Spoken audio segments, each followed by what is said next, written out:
Hello, stranger. Auntie Izzy used to tell me everything, because I was the only person who understood. The day before it happened, she was wearing makeup and smiling brightly and talking about the future, but I knew. I told myself I was being ridiculous to think anything could be wrong. And the next day, she was dead. On the last day of my normal life, I had realized everything had gone wrong before anyone told me, which was pointless really, because there was nothing I could do about it. I'd walked in the woods almost every day I could remember, and even though it was spring and green shoots were coming and the sun was shining, everything was sad. I kept telling myself I was imagining things but couldn't shake off the misery. Teddy was different too, because usually he would run around snuffling at the grass, waggling his tail. But for this walk he kept close with his head down and bent low, which he normally only did after a telling off. When I got home, Mom was cooking dinner, and Dad was sat where he's been since he got made redundant, on the couch staring vacantly at the TV, sipping from a can of beer. To begin with, he was up and out every day looking for a job. He'd mess my hair up in the morning and say, "Wish me luck, old hen. These things are sent to try us," or something like that.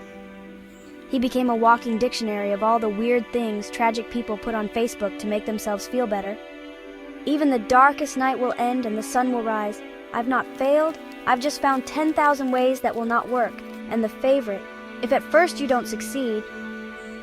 And he did try again, and then again after that. When he didn't even receive refusals to the mass of carefully written begging letters he'd sent out, the next ones were sent with a little less determination, a little less belief, and the try seemed to take more out of him. After ages of trying and failing, I found him sitting on the couch when I got home and realized he'd been there all day.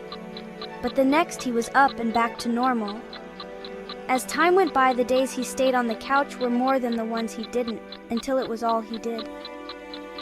Mom tried to find work too, but she couldn't even get a cleaning job. She asked everywhere. She even asked our neighbor, Allie, who is the person you'd never ask as she is so bloody sanctimonious with her big important company, just waiting for an opportunity to lord it over you. But that didn't come to anything. We were having what we called gruel for dinner, as we had every night, which was actually quite nice. Pasta and vegetables. Although it did get a bit boring after a while, and Dad was staring guiltily at his beer as if he shouldn't be drinking it.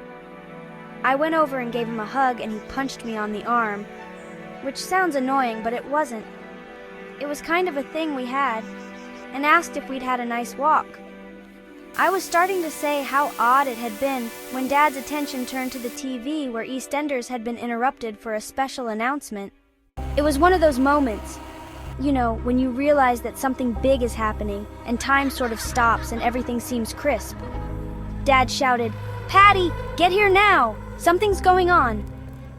Mom stepped into the room just in time to hear the Prime Minister tell us the world was going to end